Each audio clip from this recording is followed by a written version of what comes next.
En ce temps-là, Jésus descendit à Capharnaüm, ville de Galilée, et il y enseignait le jour du sabbat. On était frappé par son enseignement, car sa parole était pleine d'autorité. Or, il y avait dans la synagogue un homme possédé par l'esprit d'un démon impur, qui se mit à crier d'une voix forte, « Ah, que nous veux-tu, Jésus de Nazareth? Es-tu venu pour nous perdre? Je sais qui tu es le Saint de Dieu. » Jésus le menaça, « Silence, sors de cet homme. » Alors le démon projeta l'homme en plein milieu et sortit de lui sans lui faire aucun mal. Tous furent saisis d'effroi et ils se disaient entre eux, « Quelle est cette parole? Il commande avec autorité et puissance aux esprits impurs. » Et ils sortent. Et la réputation de Jésus se propageait dans toute la région. Acclamons la parole de Dieu. Il y a au moins deux enseignements à tirer de cet évangile. Le premier, le concept d'autorité.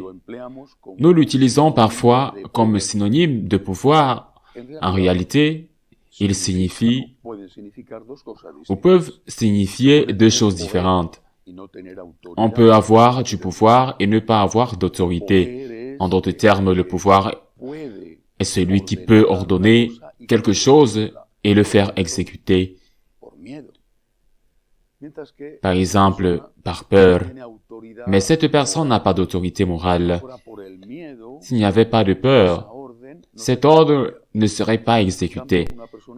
Par contre, une personne peut ne pas avoir le pouvoir de forcer quoi que ce soit, mais elle peut avoir une autorité morale et ses paroles peuvent être un enseignement et aussi un commandement.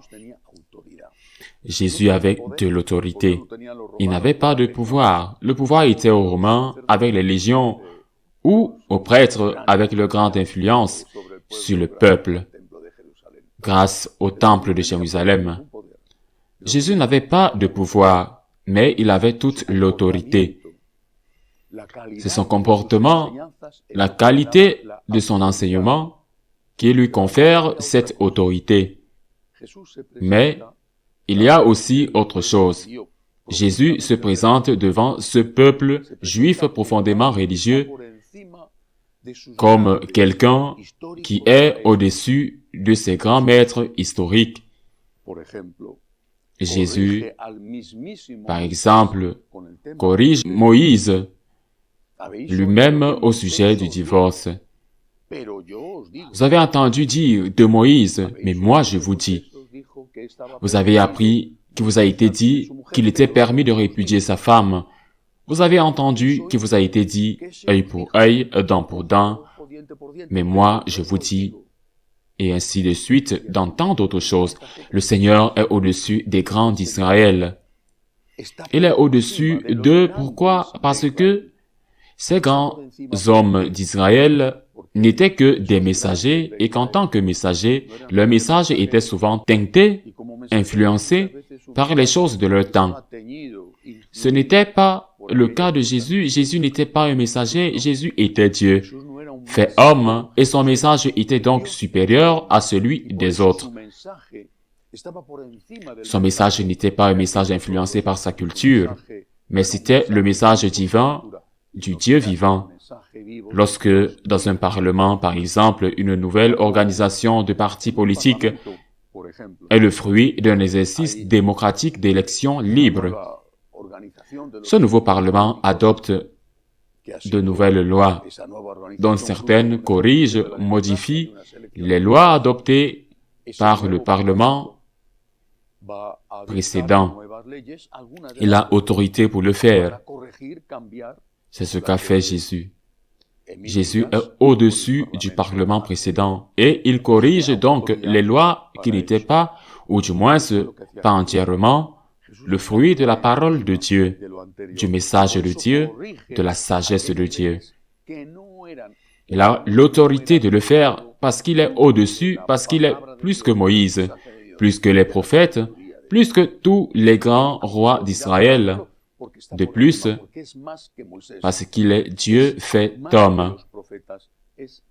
Premier message, premier enseignement, donc, l'autorité du Christ vient de son comportement, de la qualité de son enseignement et surtout de sa divinité. C'est cette autorité qui lui fait donner des dogmes, c'est-à-dire des ordres, des enseignements à valeur normative. Jésus ne dit pas « je vous donne ». Par exemple, lors du dernier repas, « je vous donne un conseil ». Ou mon conseil, il dit « je vous donne un commandement ». Mon commandement, un ordre. Il en a l'autorité parce qu'il est Dieu. Autre enseignement, il chasse un démon d'un homme possédé. Il dit à ce possédé, au démon, par l'intermédiaire de ce possédé, es-tu venu pour nous détruire? Jésus lui dit, tais-toi et sors de lui. Oui, il est venu, le Seigneur, pour mettre fin au pouvoir du diable sur nous. Et comment fait-il? En nous attirant à lui par son amour infini. Il y a une fable, il y a une histoire, c'est celle du joueur de flûte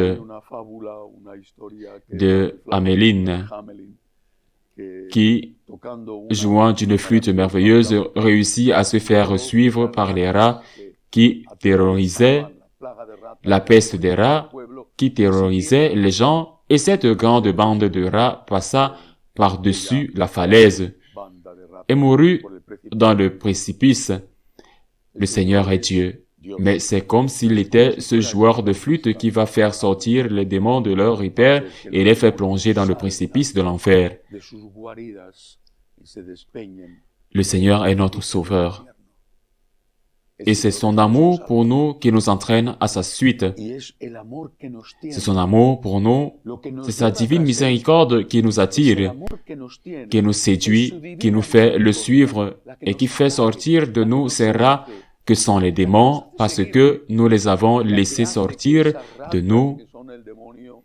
Nous avons voulu qu'ils sortent de nous et qu'ils plongent dans l'abîme. Le Seigneur nous attire par son amour et chasse de nous les rats qui sont le diable.